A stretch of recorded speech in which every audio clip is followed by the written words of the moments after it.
What is up, friends? Welcome into Attacking Third. We got Jordan Angeli in the house. We got Kelley O'Hara, boots on the ground at Sports Illustrated Stadium. And I'm your host, Darian Jenkins. We are coming off USWNT's national team beating Colombia for the SheBelieves Cup. They're clinching it. They won all 3 matches. Their 8th time winning SheBelieves Cup. We are going to recap it all right here. Thank you guys for joining us, whether you're watching here on YouTube with us, jump in the comments, let us know what's going on, listening on USWNT or listening as a podcast. We appreciate y'all. Now, Kel, you're live, boots on the ground. How are the vibes? I'm here, baby. Celebrations? What's going on? Is there like a trophy? Is it a plate? Is it a bowl? What's happening? Yeah, so I'm hiding out in a suite, and I thought that I would get to watch the trophy celebration because it's usually, on a stage on the field, but they are utilizing the stadium and doing the medal pass out and then I guess trophy lift in the stadium. So I can't see it. I can just see it on the big screen of like what's going on. So I think they're about to lift the trophy right here, but they're in the stadium, which is kind of, you see it sometimes. They're like in Europe the stands, so you don't get a clear view. Yeah, so I'm just like literally. Oh, there they go. We got some sparkles. We got some sparklers, like from the club, and we got some streamers. We got some silver streamers. Confetti? No confetti. No confetti, just the silver streamers. Yeah, they did it right. They did it right above where you walk or the tunnel walkout is. So, but this is, I think, the first time that SheBelieves Cup has not had a trophy ceremony on the field, on a stage. So I don't know if they were just. Don't they do that in England, the FA Cup? Don't they walk through the stands to go up above to go? Yeah, they Are they like trying to get people off the pitch? Yeah. Who knows? No, because all the staff. So it's like I'm looking at all the photographers looking at them right now. Like that's what I can see. I'm loving this live. They lifted the trophy. Yeah, exactly. Oh man. Well, I wanted to ask you too, because something else we saw, the iconic 99ers are there, and so were some of the actors that are playing them in the upcoming film about the 99ers. So I wanted to ask, did you get like inside scoop why they're here? Okay, so we were all down. There's a bunch of us alumni down on the field. Obviously, it was Tobin Heath's retirement celebration. A lot of the 99ers alumni players came in for, I think, this moment with the actors. And it was funny. They were, there's a lot of people on the sideline at the beginning or during warmups and stuff. And I was walking around and I saw all these, people that I didn't recognize necessarily with hats that said 99ers on them. And I was like, I don't know, I didn't know what group. I was like, what group are you guys, And they're like, no, these are all the actors that are going to play, the 99ers in the 99ers. I think that's what it's called. So I was like, that's so cool. And so I went around being like, hi, I'm Kelley. What's your name? And who are you playing? And so I got got to meet everybody and know who they're cast as. But no, it sounds like they are all the group of actors that are playing the 99ers are all in Jersey right now, training ahead of shooting, which is going to happen later this spring. And I was talking with the producer and I was asking her all these questions. And so they're like in soccer boot camp right now. And they said they're training 9 a.m. to 3 p.m. basically every day, but once a week. And I was like, how's it going? And they were like, it's hard. And the producer was like, listen, we got to make sure they can play, look like they can play soccer. So I was like, yeah, that's, they're playing literally the best soccer players in the world. So there's a level to it, But yeah, I think they had a moment that they could bring them all together as many 99ers that are represented in the film and get the pairs together. So it was a really cool moment. I was like, I cannot wait to watch this film. It's going to be sick. I'm glad you didn't know who they were either, because they kept showing them on the broadcast and they were amongst I could see Brandy in the background and I saw a couple 99ers, but I'm like, who are these other people? I have no idea who they are. Right. And in a few years from now, those are the people that these young kids are probably going to think of when they think of the 99ers, right? The people that played them in the movie. Wild. So yeah. It's just crazy. Totally. Yeah, it was cool. Oh my gosh. Well, that's cool. Well, I also it gave me the inkling to also ask this as we're opening up the show. Still haven't opened the show, everybody. Welcome. But and especially, they're casting everybody going into training. We all grew up watching them, watched Dare to Dream, fell in love with them. If you guys were being cast as one of the players, one of the 99ers, who do you think that you would be cast as? Who would you want to be cast as? Jordan, you go first. Okay, I'm really torn. I'm torn between a couple of players. I would want to be Michelle Akers or Julie Foudy. Those You are got to the get a two perm. yeah. No, I got curly hair, girl. Oh yeah, you do. You have very Yeah. curly hair. This is true. So I No think those are pony. the two that I would love. I always loved Julie, but like Jill, Michelle is so iconic.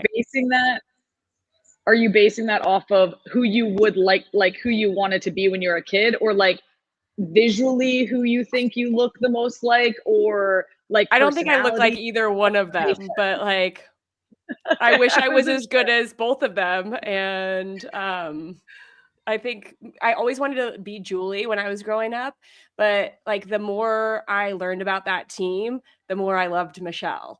And so I think that Michelle Akers would be a really cool player to be as an actress. Pick me, pick me. Yeah, she's an absolute legend. So yeah, and to get to like embody who she was as a player would be, I feel like, so powerful. Mm-hmm. So cool. Gosh, who would I don't know, maybe Foudy, because I feel like I related to her the most when I was growing up. Like she's who I looked up to probably from that team the most. And like winger, that sort of thing. So or Tish. Yeah, I I could guess see I would being say Tish. Foudy. Oh yeah, maybe. I know I ask I asked the producer, I was like, do you guys need any people to like play soccer in the movie? Like should Hayo and I were saying, do you want us to come out and be part of the movie? She was like, you'd probably be pretty bored, honestly. I was like, okay, never mind. All right, Darian, you? Okay, well, yeah. Love Julie Foudy, went to her shooters camp. Obviously, she's up there. We look nothing alike, in case you can't tell. But also Bryce Curry. I mean, I don't think I'd be cast because I'm terrible with my hands. Don't like diving. Don't like being on the ground. I don't have the aura that a goalkeeper can have. But I would want. You just gotta go to boot camp. Yeah, boot camp. 9 to 3 every day. That sounds worse than preseason. That's a long day, even as a pro. Well, ladies, let's get into it. Maybe we'll be cast, maybe we won't. You all shall see. Let's take a look at the lineup that the U.S. women's national team came out with against Colombia. Here you have Sonnet, but in the back we have Fallon Joyce holding it down, Trinity Rodman up top, Naomi Girma with the captain's armband, Avery Patterson, Lily Johannes in the middle, Ali Sentnor up top once again, Emily Sonnet, Rose Lavelle, Sam Coffey, Alyssa Thompson, and Emily Fox. Now, they came out in a 4-4-2 once again, and I feel like this has been a hit and miss formation for them. I think defensively it works with the press. It suits what this team has. But Jordan, are you liking this 4-4-2? Is it enough to keep building on? I think especially in the attack is where the question comes from. Yeah. I think they call it a 4-4-2, but to me, it doesn't often look like a 4-4-2 really for this team. It's really a build, right away. You could very distinctly see it was going to be a build in a 3 with a diamond and then 3 up front. And that 3 up front changed a lot. But I think it reminds me a lot of the Orlando Pride and NWSL. Like they say they're playing a 4-4-2, but it's not really a 4-4-2 at all. And there are some really good things. What I saw from this starting lineup, I liked a lot of it. I thought, especially with the pace they had up front and knowing that Colombia from these previous games that they wanted to play through their defenders, you have Lavelle and Ali Sentnor with a very, very high press right away. And I thought the first 15 minutes of the game, the United States with their repress and high press looked really good. It just wasn't quite sustainable as Colombia started to break it down a little bit. So I liked the starting lineup. I thought it had some really good pieces to it. And we'll kind of get into what happened. But for me, I like the way that they build, especially with the underlaps, especially with the combinations in that internal channel and the external channel. It's just picking and choosing when you use which run. Kel, did you like the personnel in the starting lineup? Is it kind of what you expected to come into this game? Yes, because this was a must-win game for the tournament, right? And I think when you look at these 3 games and the 3 starting lineups that Emma put out there, first game, Argentina, the weakest opponent that you're going to face. I think she put out a lineup clearly that was not her starting lineup. You know, that wasn't her go-to lineup. That was her, exactly. That was her giving these players experience, an opportunity, and it was great. And I thought they actually played well. But, you know, I was excited for the Canada game because I wanted to see how Emma was going to line up, because to me, who started in the Canada game was her starting 11, maybe minus Lily Real gets hurt the first game. She would have probably been starting, in my opinion, the second game against Canada. Giselle steps in. And then you look at this game and I thought, okay, are we going to see a lot of changes from Canada to Colombia? Because, you know, is she going to, you know, she got her, I would say, B squad out there the first game, A squad out there the second game. Are we going to see more intermixing for this third game? But again, must-win game, and Colombia presented and ended up like being a very difficult opponent tonight. And I think she put out again what we can consider close to, if not starting lineup, right? Not a lot of changes from Canada to tonight. I think Lily Johannes was in for Claire Hutton. Claire played, you know, significant minutes earlier in this tournament. And I don't think that's a Claire played bad. I think that's just a Lily Johannes is a good option in that midfield and want to see her with this combination of players. And then Avery Patterson, right, steps in where Giselle played for Canada. I think that was really the only change, right, from Canada to today. And I think that that kind of tells you a couple things. Like, again, I think the core group that were there for Canada, started for Canada, started for tonight, are, you know, the core group that she's going to put out there. And I like that group. I think that they play well together. I think the unlock though was the subs tonight. And I know we're going to get into that, but yes, I thought the starting lineup, I wasn't surprised by the starting lineup. I think this is a version of one of Emma's best lineups that she can choose from this roster of players. Yeah, it's one of the most capped lineups she's had since the Portugal game. And I like bringing in last year. Sorry, go ahead, Jordy. Yeah. Oh, I was just going to say, and bringing in Johannes over Hutton, you mentioned that Hutton had played a lot, and it was going to be a very different game than the Canada game, right? The Canada game, you expect it to be a little bit more open, so the midfielders are going to have to deny some attacks from Canada and win those passing lanes. And I think that's one of the things that Claire Hutton does best. But you're playing against this Colombian team. You're thinking, okay, how do we pick the lock in some situations? When we have the ball, who do we want threading that last? And Lily Johannes is a great person to bring into those types of games, because then you get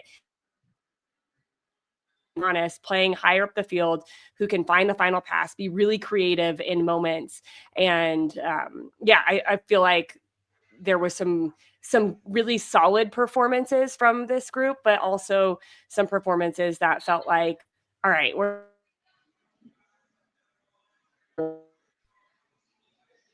oh no, Jordan, your internet's hey, Kelley's got better internet at Sports Illustrated.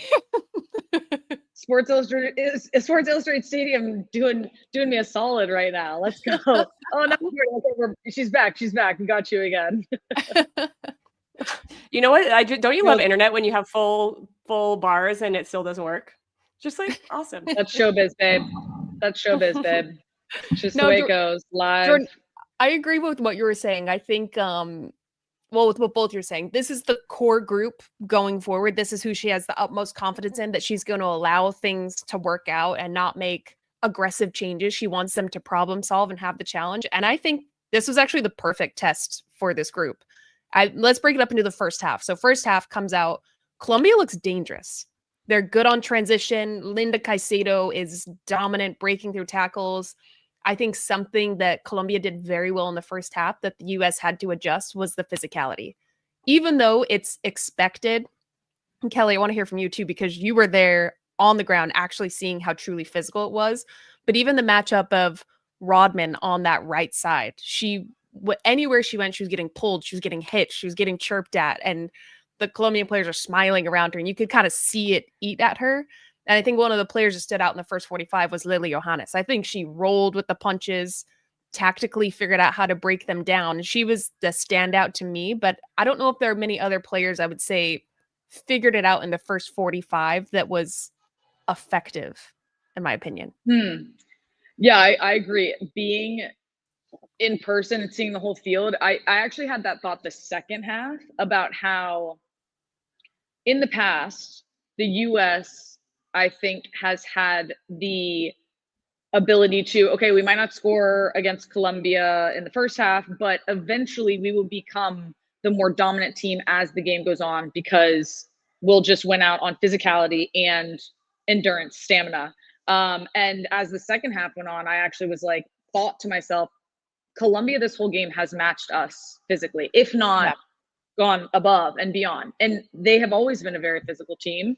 But I think tonight showed the physicality paired with just the ability to hang when the minutes tick down. I know we're talking about first half, but I will say first half, I was like, my biggest thing was Caicedo and Santos. The link up between the two of those players, it was basically Caicedo's so good on the dribble, and then Santos is just where she needs to be every time in a little pocket of space to get the ball, give it back, put it into a more dangerous place. And so cheeky. And I thought that those, yes, like so cheeky. I was like, oh my gosh, like this is what we watch on Champions League every week in and week out with Caicedo.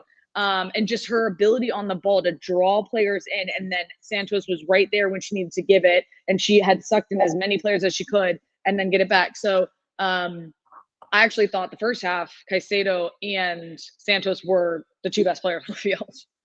They did a really good job of that connecting. But one of the things that I noticed on the other side of the field with the US is when you break the midfield pressure, sometimes a defender, Kelley, you know this, like you want to bite and you want to break the play up quickly in the midfield. And I actually thought the back line, and I would imagine it's Sonnet leading them because she's just been, I don't know. I just feel like Emily Sonnet keeps getting better and better. And I don't know how she keeps doing it, but they actually were dropping and just saying, all right, come on, come attack us. We're going to drop. And then once we get to around the top of the D, we'll get somebody pressure on the ball. And by then everybody's recovered and we have numbers behind the ball, and they weren't giving up anything dangerous. So even though Caicedo and Santos were having these cheeky moments and really finding that good connection, I was very impressed with the patience of the US's back line to just say, all right, we're going to give you the transition. Come on at us. We're going to be back here and now break us down when we're in front of Valentella's Joyce, which I don't think she had a save. Do we remember a save? Yeah. Okay. I think she had one. No, Jordy, I agree with you. I think that showed the progression that the US team has made. And I think Emily Sonnet is a big part of that. I agree. I think that she just keeps getting better and better. And Caicedo is that player where, and I'm sure they talked about this in, their scouting report of, we can absorb as they, the pressure. We just absorb their attack and get those players around the ball, because really and I say, obviously Caicedo, Santos, I thought were two of the best players on the field in the first half, but you are right. Colombia I don't think they got a shot on target. They got shots off, but they were blocked or they went out for corners, all those different things. And I thought that, I agree. I think that's a great shout about how we were able to handle the attack from Colombia and not give up anything super dangerous. They got in the box a handful of times, but nothing super dangerous went off. Yeah, I think Sonnet is such a good shout too. The girl deserves her flowers throughout this whole She Believes. Like, seriously, player She's of She Believes champion. She is the girl. She believes. Emily, She Believes Sonnet. They are changing She Believes to Sonnet Believes. Did you guys hear that? Perfect. It should be. It honestly should be. Legacy. It's official. Legacy, but she had an iconic block too in the first half. I think it was Linda Caicedo, Lacey Santos. Lacey Santos flicks it. Gurma's caught. That was so good. And Sonnet just gets a touch right before the shot. And it was one of Colombia's best chances. But player of the first half for me, absolutely, Emily Sonnet on the US. We go into second half, Tara Rudd comes in for Naomi Girma, dealing with, sounds like a calf issue, being cautious. Tara Rudd, to me, boom, huge impact. Talk about patience and calmness and driving forward, breaking lines on the dribble. I actually think that's something that was missing from the back line in the first half that she brought in. You can see the U.S. had momentum, was creating those chances. Emma Hayes then makes the subs of Heaps for Johannes, Shaw for Sentnor, Moultrie for Lavelle, and Sears for Rodman. And this is where the game flips around. I think what Colombia was presenting was the ball needed to move faster. The just runs in behind weren't happening quick enough. The ball wasn't getting there fast enough. And to me, these were such great game changers to come in and knew exactly what to do. And who wants to take me through Alyssa Thompson's goal? Because it was just chef's kiss. I actually jumped off my bed. I was praying we were going to get a goal in this. Go on, Kelley. You were there in person.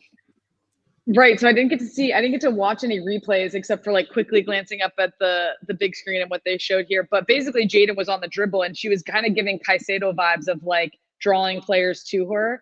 Olivia Moultrie made a run through into the box, which I actually thought her coming on provided that a bit of dynamic movement in the final third that the U.S. needed, because as the game went on, especially in the second half, we were in Colombia's half most of the game, and we needed just a bit more movement, right? Like we just needed it to move faster.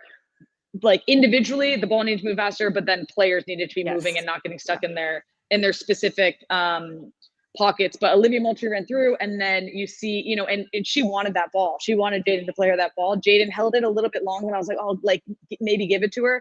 And then she dishes it top of the box to Alyssa. She takes one touch, banger into the back of the net. I mean, it was top bins. It freaking raised off the crossbar into the back of the net. The stadium erupted, went wild.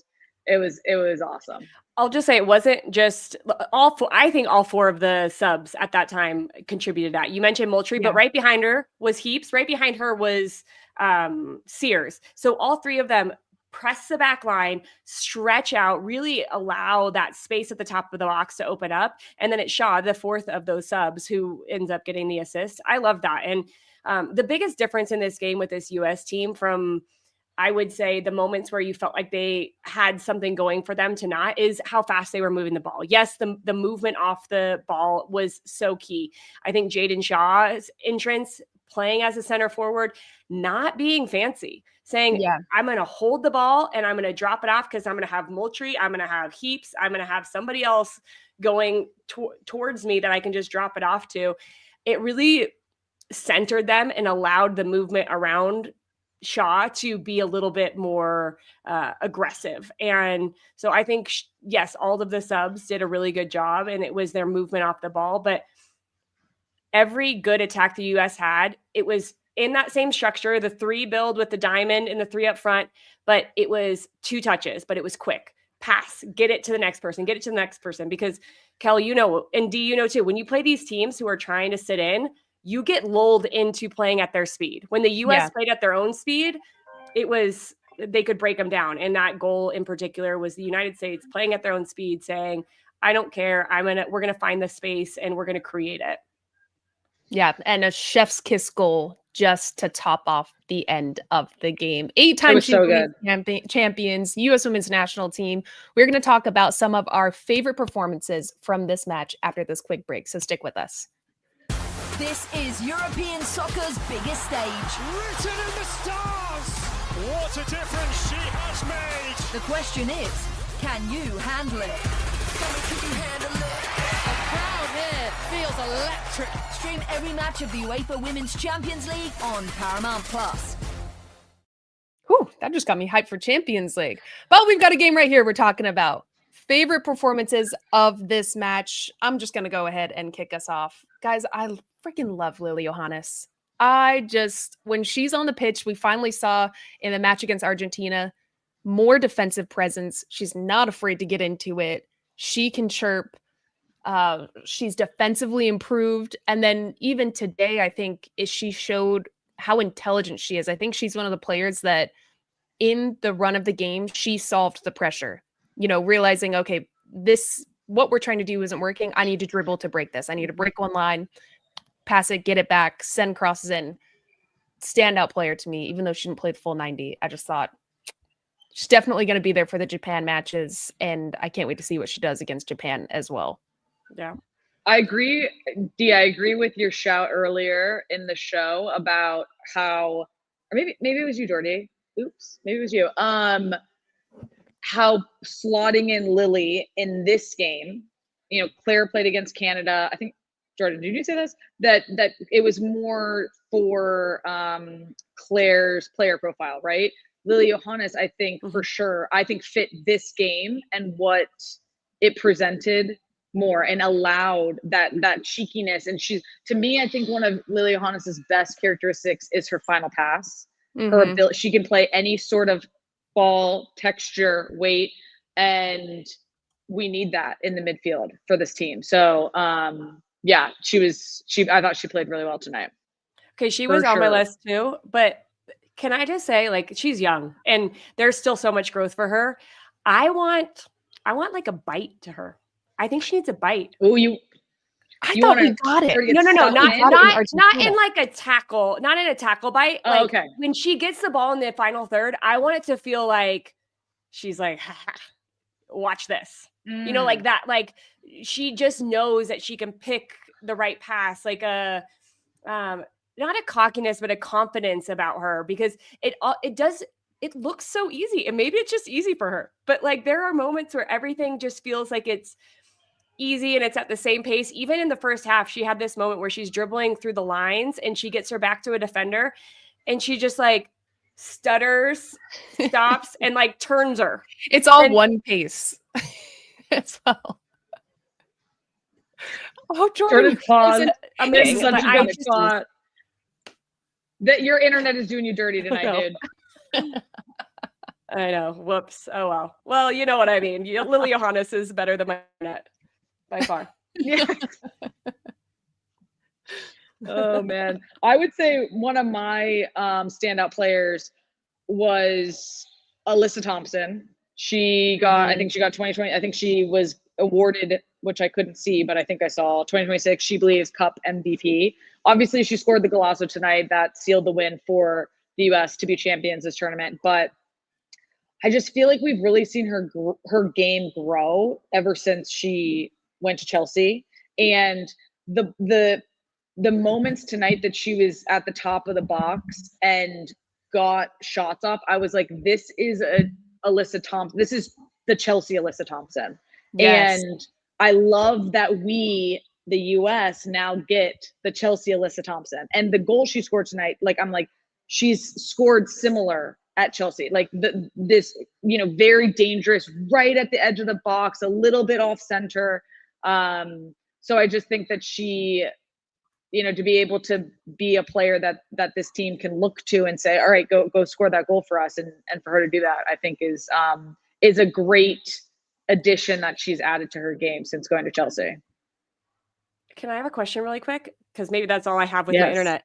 What's the difference between Chelsea Alyssa Thompson and Angel City? Because that girl scored bangers at Angel City too, and like took the whole team on her back. Like I think they said that too in the broadcast, and I was like, I think she's continuing to get better, but like I think she's always, like, for the last 2 years, she's always been this.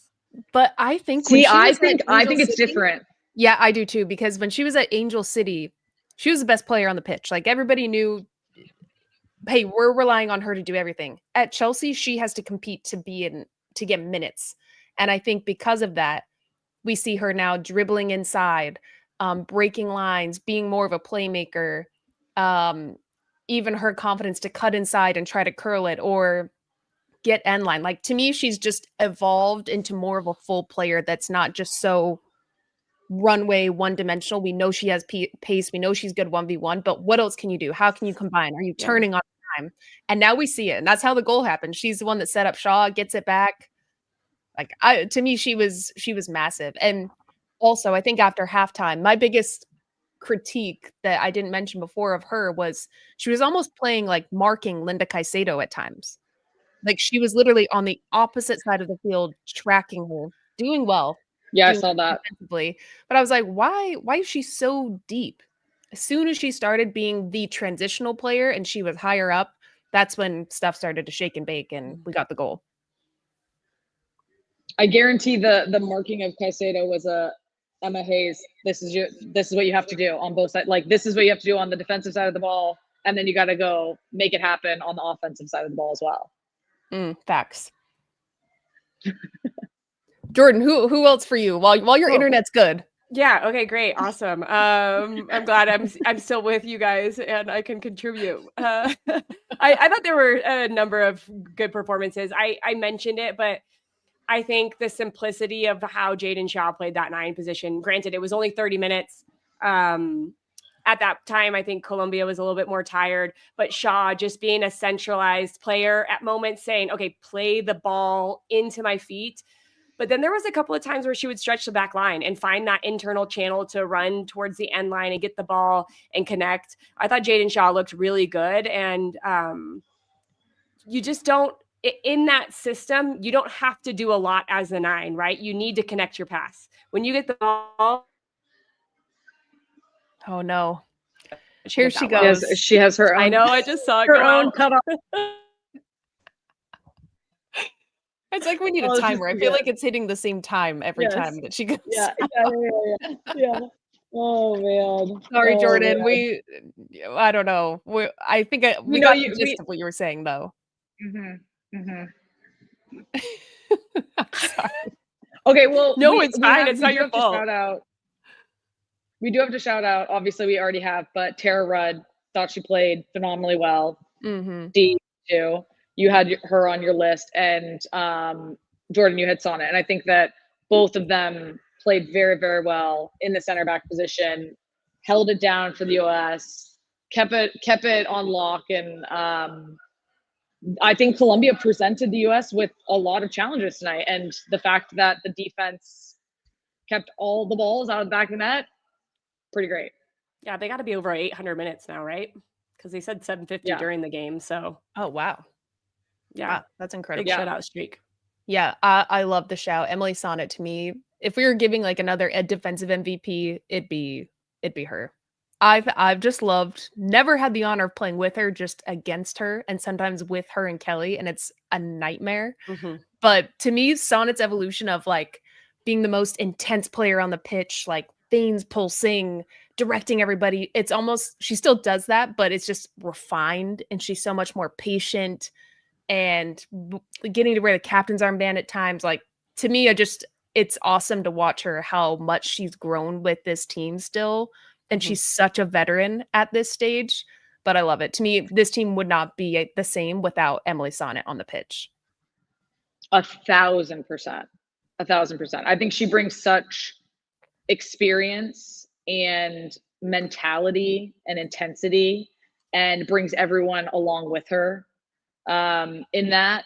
And it's something that this team has always embodied, but I feel like she really is that player that is like keeping the mentality, the level, but also just like the confidence, right? Like, yes, this is the job. This is how we're going to execute and make sure everybody knows it and everyone's doing their jobs. And it's not easy to do that, but I think she's done it very well. And just to close up Emily Sonnet, it's just not fair watching her on TV because you don't often get to see all the things that she does. Like, go watch her in person and watch how she navigates a game, because oftentimes that's not in your screen, but she's organizing them in rest defense. She's making sure that the next pass, somebody's ready to get there. So yeah, go watch her play at Gotham or with the US team, because she does so much more than you see on TV. What are we calling it? SheBelieves Cup? Yeah. Yeah, Sonnet Believes. I think there's a shirt now. I saw somebody, Lily Reel was wearing it actually. I think it said Sonnet Believes. And I was like, I need that shirt. It looks like a really good sleep shirt. So I'm going to try to get my hands on that. I want one of those too, Kel. If you can grab the A3 crew, we'll much appreciate it. But Kelley, who's on your shirt?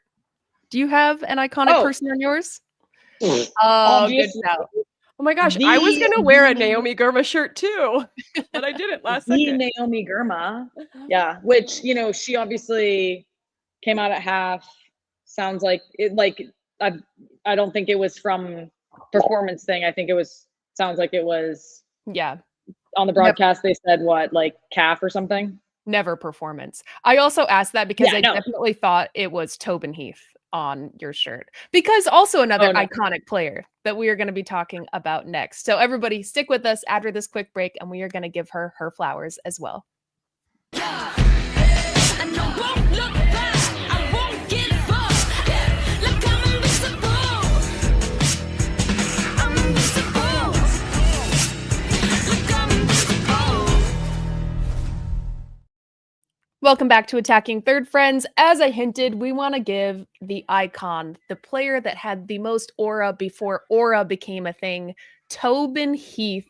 They honored her tonight at the game, and let's just take a look at some of her career stats because she is incredible.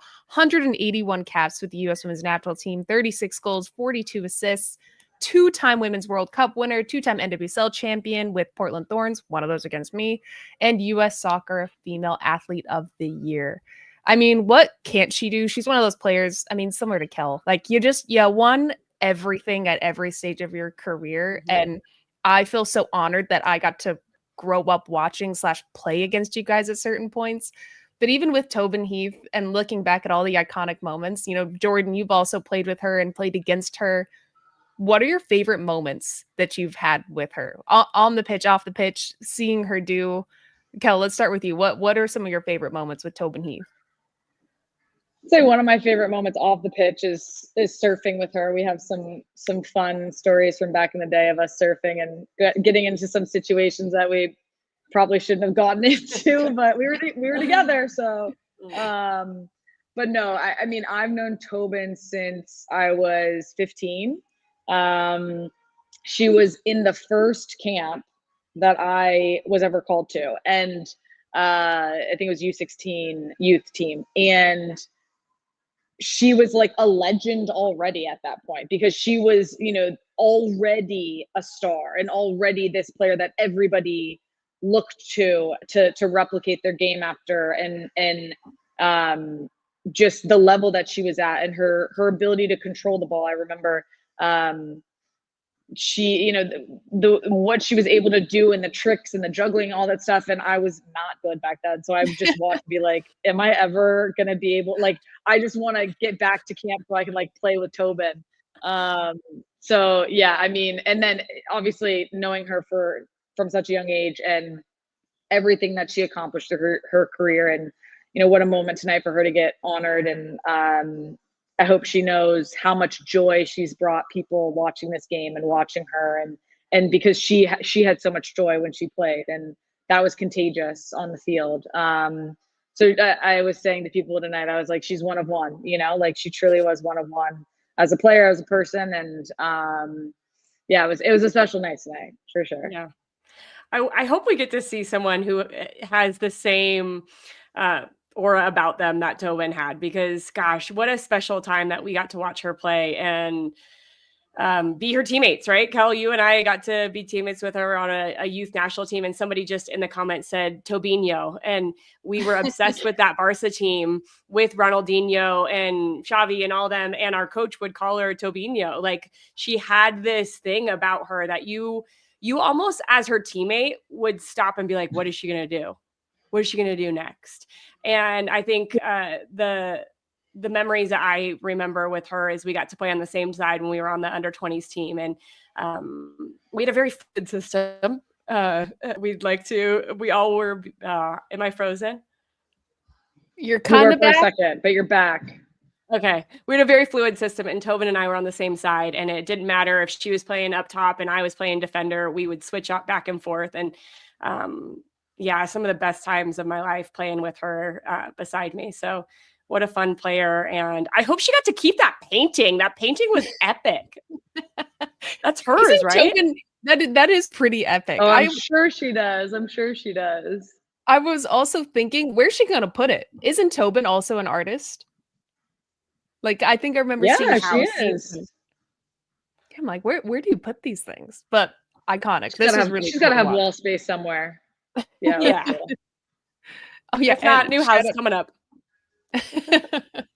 Got to store all the paintings. But an absolute icon, the player of aura, put low socks on the map. your favorite player's favorite player, Tobin Heath, deserves her flowers. And I'm so happy we got to see her honored tonight. Okay, well, let's look ahead. She believes it's done. U.S. Women's National Team wins it for the 8th time. When we're looking ahead, the U.S. has 3 friendlies in a row against Japan, who they lost to last SheBelieves Cup.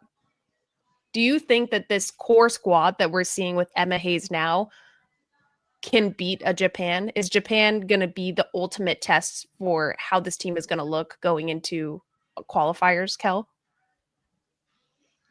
Do I think that this team can beat a Japan? Yes, for sure. Again, I am encouraged by the play that we saw these last 3 games. And I think that, I don't know, you guys might call me crazy for saying like a Colombia and a Japan are kind of similar in their styles because they're so technical. Japan's a little bit more technical than Colombia, but Colombia is a little bit more physical than a Japan. And so I'll be interested to see how this group lines up against Japan. And like you said, they lost to them last year. Mm-hmm. But no, I'll be excited to see those games. And there's 3 of them. So it's like she has, hopefully she can go out, win the first one and be like, these next 2, if she needs to see players, if she needs to try different things against a team like Japan, she can do that and not feel, when I say she, Emma, the pressure to, okay, we have to win all 3. Obviously, she's going to put that pressure probably on the team because that's the expectation. But I think it'll give her some ability to try people and try combinations of changing the lineup a little bit, tweaking things, putting certain players with other players. So that's what I'll look for at this next camp, to see if she does that. I think this camp with these 3 games is going to be big for the U.S. because, one, hopefully their goalkeepers get challenged. Like, I want to see the goalkeepers have to make some saves, but I want to see them have to play under some pressure, and Japan is going to put them under pressure. So how do they problem solve? Playing out of the back like Emma wants them to. So I think that is a big thing for me. And then we saw some like clear patterns of play that Emma wanted here tonight, especially with that underlap. And I thought that there were too many forced, like, hey, this is what we worked on and put in training, so I'm going to play underlap with the right pass at the time. It's like we get to the meat and then it just she was saying something very important though.